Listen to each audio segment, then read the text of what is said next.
Supreme court ने पाकिस्तान तहरीक इंसाफ के senator Ejaz Chaudhary की जमानत मंजूर कर ली। सुप्रीम कोर्ट में जस्टिस नईम अख्तर अफगान की सरबराही में 3 रुकनी बेंच ने समाअत की। जस्टिस हाशिम काकड़ और जस्टिस इश्तियाक इब्राहिम बेंच का हिस्सा थे। अपने मौकफ में स्पेशल प्रोसिक्यूटर ने कहा कि एजाज चौधरी ने लोगों को उकसाया और साजिश का भी हिस्सा रहे। जस्टिस नईम अख्तर अफगान ने रिमार्क्स दिए कि एजाज चौधरी के खिलाफ केस इतना ही मजबूत था तो फौजी अदालत में ले जाते। वैसे भी तो 600 लोग फौजी अदालतों में लेकर गए हैं। जमानत को बतौर सजा इस्तेमाल नहीं किया जा सकता। बाद अज़ां सुप्रीम कोर्ट ने PTI के सेनेटर एजाज चौधरी की जमानत मंजूर करते हुए 1 लाख रुपए के मुचलके ट्रायल कोर्ट में जमा करने का हुक्म दे दिया। वाज़ेह रहे कि PTI के सेनेटर के वकील ने बताया कि एजाज चौधरी 11 मई 2023 से गिरफ्तार हैं।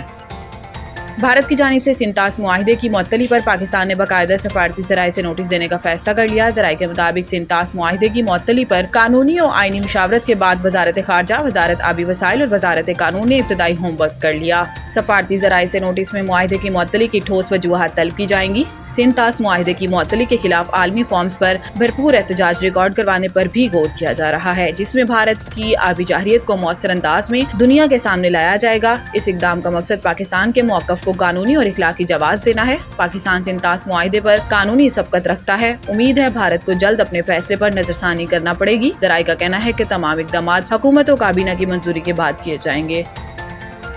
अक़वाम मुत्तहिदा में पाकिस्तान के मुस्तकिल मंदूब सफ़ीर आसिम इफ्तिखार ने अक़वाम मुत्तहिदा के सेक्रेटरी जनरल एंटोनियो गुतेरेस से मुलाकात की। सफ़ीर आसिम इफ्तिखार और एंटोनियो गुतेरेस की मुलाकात में जनूबी एशिया की ताज़ा तरीन सूरत हाल पर बात की गई और दोनों रहनुमाओं ने खित्ते में कशीदगी कम करने से मुतल्लिक अमूर पर भी गुफ्तगू की। इस मौका पर सफ़ीर आसिम इफ्तिखार ने खित्ते में अमन और इस्तेहकाम के लिए पाकिस्तान का अज़म दोहराया। अक़वाम मुत्तहिदा में पाकिस्तान के मुस्तकिल मंदूब आसिम इफ्तिखार आज न्यूयॉर्क में अहम प्रेस कॉन्फ्रेंस करेंगे। ये प्रेस कॉन्फ्रेंस पाकिस्तानी वक्त के मुताबिक रात 8 बजे होगी।